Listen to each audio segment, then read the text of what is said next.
Hello everyone, स्वागत करुच्ची आज class को। आज आम पढ़ा +3 first year first semester education अनर्सर कोर पेपर 2 आम कौन पढ़ुले ना बुद्धिर संज्ञा विषय आलोचना करते, बुद्धिर प्रकृति विषय आलोचना करते, तार विभिन्न तत्व विषय आम आलोचना करते और से बुद्धि को किपर मपा जाए ता विषय आम आलोचना करते। जदि से वीडियो देखिन ताहले प्लेलिस्ट अच्छी जाकि तुम देखी नब ना मुझे डिस्क्रिप्शन बॉक्स रे से वीडियो लिंक देदेवी तुम जाकि देखी नब। तो आज आम कौन पढ़ा आम बुद्धि परीक्षण प्रकार भेद बा जहाँ इंग्राजी कहुच्छी क्लासिफिकेशन ऑन इंटेलिजेंट टेस्ट। देख पृथ्वीर विभिन्न देश में बुद्धिर परिमाप निमंते विनयक बुद्धि परीक्षण प्रस्तुति परठारु ही विभिन्न प्रकार बुद्धि परीक्षण मान प्रस्तुत माने देख प्रथमे बुद्धि परीक्षण किए करथिले ना आल्फ्रेड बिनेट कर सारा परे पृथ्वीर विभिन्न देश में बुद्धिर समस्ते मापुछंती परिमाप करिसंती। ये बुद्धि को कौन कहना ये बुद्धि परीक्षण को दुई भाग विभक्त कौन ना दुई भाग विभक्त गोटे कौन ना गोटे है वर्बल टेस्ट और गोटे है नॉन वर्बल टेस्ट जहाँ को शब्दमूलक परीक्षण शब्द विहीन परीक्षण बा संपादन परीक्षण बोली कहूँ। देख प्रथमे आम जानी ना प्रथमे कौन ना प्रथमे शब्दमूलक परीक्षण बा वर्बल टेस्ट। साधारणतः शब्दमूलक परीक्षण व्यक्तिर भाषा ज्ञान आवश्यक करिथाए, तेणु लेखा पढ़ा तथा बोध ज्ञान थिबा व्यक्ति माने ही यही परीक्षण देवा निमंते उपयोगी अटंती। देख कौन ना जो मैंने लेखि पढ़ी जानती और जो मैंने साक्षर सी मैंने ही ये परीक्षा देवाई योग्य अटंती। कारण देख जो व्यक्तिर शब्द ज्ञान अच्छी बोध शक्ति अच्छी से किपरि गाणितिक समस्या चिंता कर माने गाणितिक प्रश्न मान से कौन कर ना कम्प्लीट कर ठीक से यही प्रश्न गुड़िक ये वर्बल टेस्ट रे अंतर्भुक्त होता है बा शब्दमूलक परीक्षण रे अंतर्भुक्त होता है। किंतु कौन ना देख किंतु शब्द विहीन परीक्षण बा नॉन वर्बल टेस्ट आम जहाँ कहूँ परफॉर्मेंस टेस्ट बा संपादन परीक्षण ये कौन हुए जे ना देख संपादन परीक्षण बा शब्द विहीन परीक्षण रे उभय साक्षर और निरक्षर एवं अंध मूक और बधिर भली अक्षम व्यक्ति मानक पई एक योग्य विवेचित परीक्षण अटे। यह कौन होता ना देख वर्बल टेस्ट केवल जी मैंने लेखि पढ़ी जानुंट से यह योग्य अटुला, किंतु यही नॉन वर्बल टेस्ट बा शब्द विहीन परीक्षण कौन ना जो मैंने साक्षर जो मैंने पढ़ी लिखि जानती जो मैंने निरक्षर जो मैंने लिखि पढ़ी बा बुझी पारती नहीं उभय दुई लोकों यह उपयोगी। ठीक से परी अंध जे देखी पार नपाई उपयोगी मूक बा जे कथा कही न पार्थिव उपयोगी जो बधिर माने जे शुणी पार नई व्यक्ति माने नॉन वर्बल टेस्ट रे परीक्षा देवाई उपयोगी अटंती। एपरिक देख यही परीक्षण रे परीक्षा करा स्थानीय भाषा न जानी विदेशी शिशु बा व्यक्ति मानक पई यही परीक्षण अत्यंत उपयोगी अटे। माने देख जो स्थान रे कौन करा ना परीक्षा करा से स्थान भाषा जदि आम जानी नथिबा जदि आम धर अमेरिकार जड़े आसिकी आम एठारे जदि परीक्षा देव तो ताहले मध्य चलिबो से एठारे कौन ना एठारे से वर्बल टेस्ट परी शब्द ज्ञान बुद्धि शक्ति ये सबूर दरकार आवश्यकता पड़ न था। कारण एठारे देख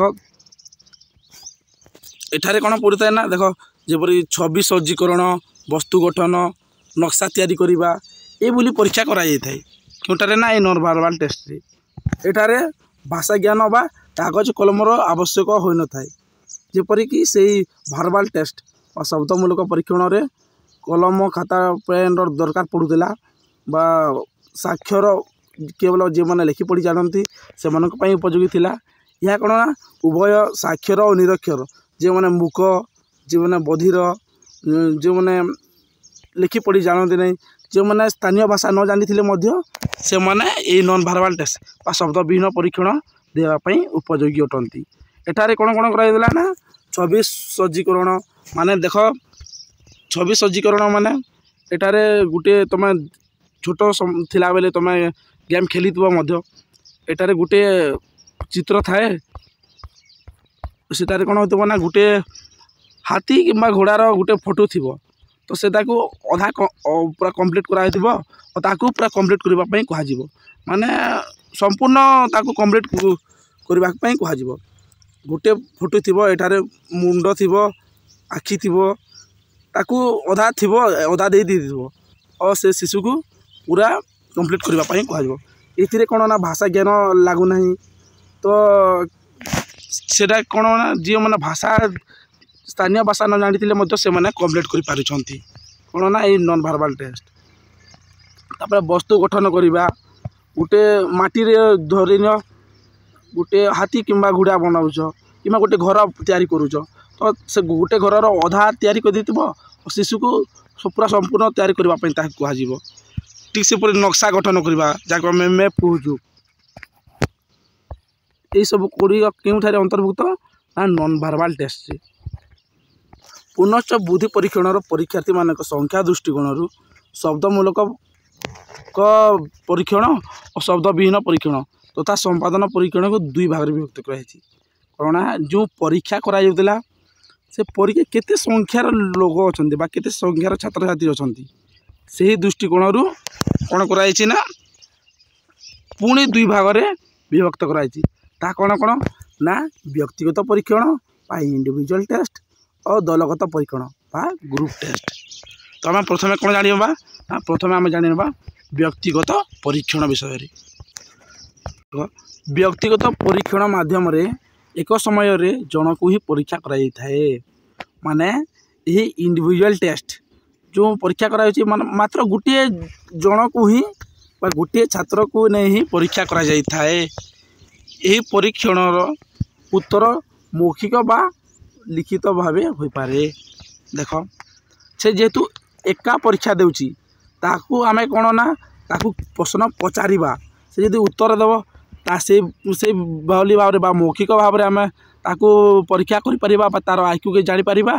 किंबा से लिखित भाषा आम किसी प्रश्न देदेबा ताकू से लिखिकी आमको देख माने कौन ना यहाँ मौखिक भाव में हो पारे किंबा लिखित भाव में हो पारे कौन ना यही व्यक्तिगत परीक्षणटा यही परीक्षण प्रश्नर प्रकृति दृष्टि वस्तुनिष्ठ होता है। देख ये प्रश्नोत्तर किपर दिज्व से निमंते स्पष्ट निर्देश दि जाए माने यदि से शिशुटी जदि चाहिए मौखिक भाव दे पार और लिखित माध्यम दे पार से जेहेतु एका जदि परीक्षा दूची से जोटा चाहिए सेटा दे पार। ये परीक्षण निरक्षर शारीरिक अक्षम तथा निम्न श्रेणीर शिक्षार्थी मानक निमंते अत्यंत उपयोगी अटे। ये परीक्षण कौन ना निरक्षर जो मैंने पढ़ी लिखि ठीक कम जानती से शारीरिक अक्षम तथा निम्न श्रेणीर छात्र छात्री मानक कौन ना यही व्यक्तिगत परीक्षणटा बहुत उपयोगी अटे। यह सत्वे मतलब ये परीक्षण समय और तालीम प्राप्त परीक्षक आवश्यकता दृष्टिकोण सुविधाजनक नुहे परंतु कौन होता है देख जदि यहाँ तो आम जाना इंडिविजुअल टेस्ट कथा जो दलगत परीक्षण कथा आम जाना देख दलगत परीक्षण माध्यम कौन होता है ना एका समय बहुत गुड़े छात्र छात्री मैंने कौन करते ना एग्जाम दे था परीक्षा दे था जेपरी व्यक्तिगत परीक्षण कौन करा गोटे व्यक्ति बा गोटे शिक्षार्थी एका एग्जाम दूसरा और परीक्षा दिजाला किंतु से एठारे ग्रुप टेस्ट कौन ना अनेक गुड़े छात्र छात्री अच्छा दले शिक्षार्थी मैंने अच्छा आम कहीपर देख समस्त परीक्षार्थी प्रश्नपत्र निमंते प्रश्नपत्र आवश्यकता निर्देश दि जाए और यही समस्त प्रश्नपत्र कौन ना पूरा सेम होता है कौन होता है ना पूरा गोटा सेम होता है समस्त एका प्रकार प्रश्न उत्तर होता है। देख समस्त परीक्षण देवार समय सामान होता है माने से माने जेहेतु ग्रुप हो परीक्षा देवे तो से कौन करेंगे ना गोटे समय ही एका समय गोटे 3 घंटा कि 2 घंटा ये टाइम देदेवे समस्त सामान टाइम अटक थी से कौन करेंगे ना से गोटे सेम टाइम रे समस्ते परीक्षा दे देवे। देख आवश्यक स्थले परीक्षार्थी माने प्रश्नोत्तर निर्देशना संदेह परीक्षा अध्यक्ष को पचारि पारती माने जो प्रश्न गुड़िक पचारि था माने से परीक्षा पड़ी थाए जदि शिक्षार्थी मैंने जो बुझी न पारे से जो मैंने एग्जाम इंचार्ज रे थांती ताकू मध्य पचारि पारती या कौन ना और यही दलगत परीक्षण रे यदि आम परीक्षा करवा तो अधिक अल्प अर्थ व्यय होता है माने अधिक खर्च हो न थाए। जब देख व्यक्तिगत परीक्षण रे कौन होता ना अधिक अर्थ व्यय होता बा पैसा खर्च होता किपरि देख आज गोटे शिशुर परीक्षा करला गोटे श्रेणी रे केते लोक अच्छा ना 40 जन अच्छा धरी तो आज गोटे व्यक्तिर परीक्षा करवा काली गोटे व्यक्तिर परीक्षा करवा सेमिति दिने दिने गोटे गोटे व्यक्तिर जी आम परीक्षा करवा तो 40 दिन पर्यंत परीक्षा लग तो अधिक टंका खर्च लगे और जदि समस्त परीक्षा जी आम गोटे ग्रुप बा दलगत भाव जदि करवा तो से कौन हम ना अल्प अर्थ व्यय हो माने पैसा से मात्रा खर्च होना तो यह कौन ना दलगत परीक्षण। तो आज आम कौन पढ़िले ना बुद्धि परीक्षण प्रकार भेद। जदि वीडियोटी भल लगी ताले लाइक कमेंट एंड शेयर करने जमा भूलिए ना और चैनल को निश्चित सब्सक्राइब करेंगे। देख और तुम टेलीग्राम निश्चित जॉइन हो द्वारा कौन हो ना तुम बहुत बेनिफिट पाइपर कारण सेठारे मु बहुत गुड़िए पीडीएफ छाड़ी देछि तुम से पीडीएफ गाइड बही सब गुड़िक सेठारे उपलब्ध अच्छी तुम तार फायदा नहीं कि तुम पढ़ तुम एग्जाम पाई तुम प्रिपेयर हो जदि जो विषय गुड़िक बुझी न पारे ता कमेंट कर मु निश्चित से वीडियो गुड़िक आनिबी। नेक्स्ट क्लास रे आमे आउ किछि पढ़िबा सेते बेला पर्यंत रहूची धन्यवाद।